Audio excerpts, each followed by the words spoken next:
Hey everybody, today's video is called What Should Our Goal Be Before God Calls Us Home? And today we step out of our skip-through study in the Gospel according to Matthew. Well, we're going to be looking at the Apostle Paul's words in the epistles.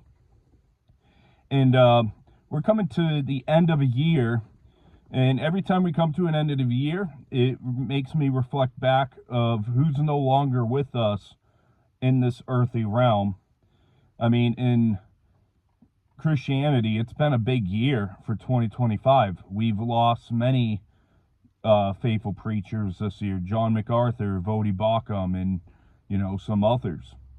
In a new year, many people get in the mindset of new year, new me, new great things, so on and so forth. But reality is each year it goes by is 1 year closer that we're leaving this earth. So I think it's important that we reflect at what our goal should be before God calls us home, because we're never guaranteed another day. We're not guaranteed to make it another new year. So I know it's sounds a little negative here, but this is a legit thing to keep in mind. So we're going to be looking at Paul's words as he knows death was approaching.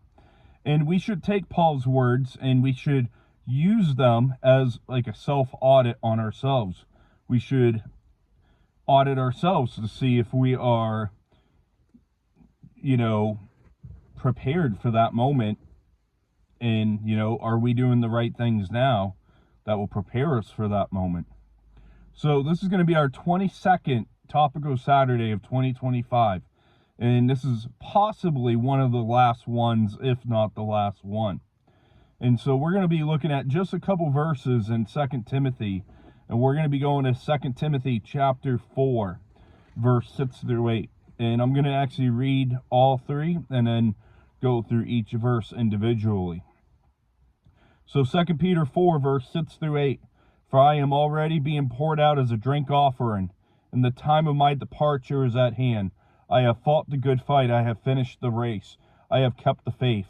Finally, there is laid up for me the crown of righteousness, which the Lord, the righteous judge, will give to me on that day, and not to me only, but unto all who have loved his appearing. So the Apostle Paul had a lot to say on finishing well. And what we see in Paul's words here is he's speaking of the present, the past, and the future. And to finish well, keep in focus Paul's view of the present. Let's look at verse 6 again. For I am already being poured out as a drink offering, and the time of my departure is at hand. So 3 words we should keep in mind when we're going to talk about finishing well on this earthly journey is reproduction. And Paul could finish well because he had reproduced himself in others. And we ought to ensure that we are discipling others, making disciples. And just a few weeks here, we're going to be observing New Year's Eve. And right around New Year's Eve, I'll be doing our last study, Lord willing, in the Gospel according to Matthew, where we're going to be focusing on the Great Commission in the last chapter. And we need to ensure that we are discipling not just others, but inside our own very homes. We need to be discipling our families and our children. And number 2, we need a sacrifice. Paul could finish well because he viewed his life as a sacrifice, as a drink offering, or as an offering to God. Let's go to the book of Romans chapter 12. Romans 12, verse 1. Says, I beseech you, therefore, brethren, by the mercies of God, that ye present your bodies a living sacrifice, holy, acceptable to God, which is your reasonable service. So we need to view our life as an act of sacrificial worship to God. And the third point, Paul viewed his impending death as a departure. And we must remember that death is never the end. It's never the end of existence.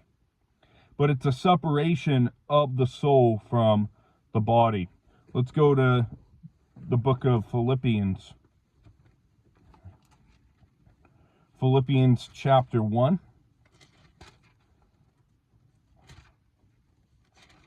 And we're going to look at verse 21 through 23. It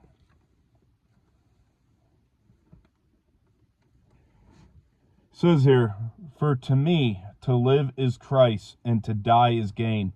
But if I live on the flesh, this will mean fruit of from my labor. Yet what shall I choose, I cannot tell. For I am hard pressed between the two, having a desire to depart and be with Christ, which is far better."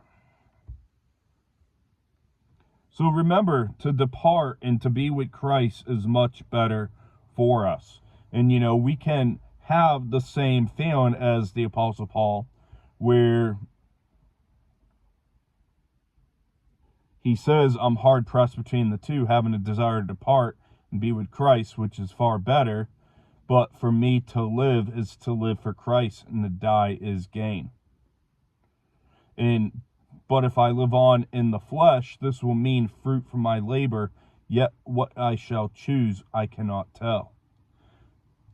Yes, it's great to be able to carry out the ministry on this earth and the Great Commission and everything. But, we need to desire to be with Christ. And let's go back to 2 Timothy.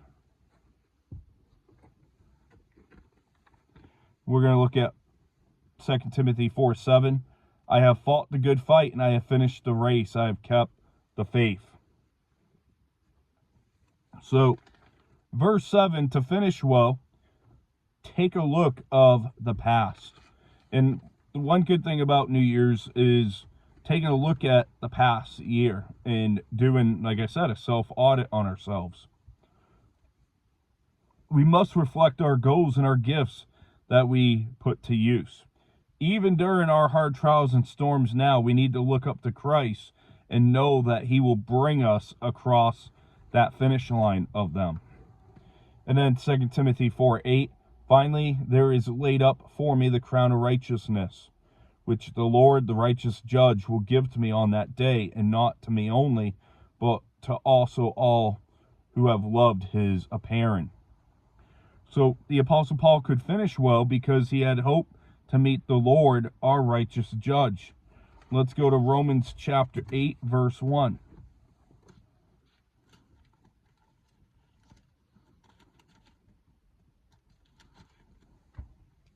Romans 8:1, "For there is therefore now no condemnation to those who are in Christ Jesus, who do not walk according to the flesh, but according to the Spirit."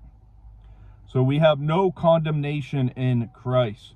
Let's go to the Gospel according to John chapter 5 and look at verse 24.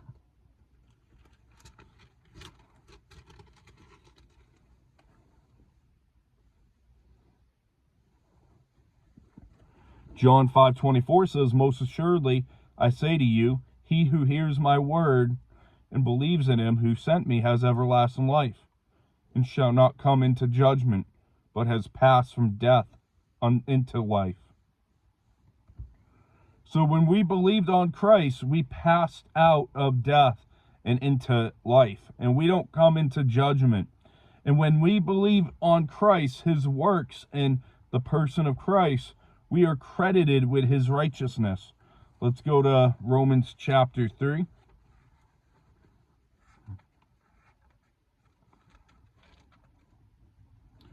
Romans chapter 3, verse 21 through 26. "But now the righteousness of God apart from the law is revealed, being witnessed by the law and the prophets, even the righteousness of God through faith in Jesus Christ to all, and on all who believe, for there is no difference. For all have sinned and fallen short of the glory of God, being justified freely by his grace through the redemption that is in Christ Jesus, whom God set forth as a propitiation by his blood through faith to demonstrate his righteousness, because in his forbearance God had passed over the sins that were previously committed, to demonstrate at the present time his righteousness, that he might be just and the justifier of the one who has faith in Jesus." so we can run the race with endurance, knowing that we will be welcomed into heaven on the basis of Christ's perfect righteousness. And that's going to wrap up our study for today. So as we reflect the end of this year, I know we are into Advent and thinking of Jesus, first coming and everything, but we need to keep in mind the purpose of why Jesus came to this earth. And as we enter the new year and we start thinking of new year type things, we need to remember that we have a purpose as Christians. But we'll see you next, as we're going to be looking at Jesus' view on celibacy in Matthew chapter 19. I'll let you know when that video will be next week. God bless.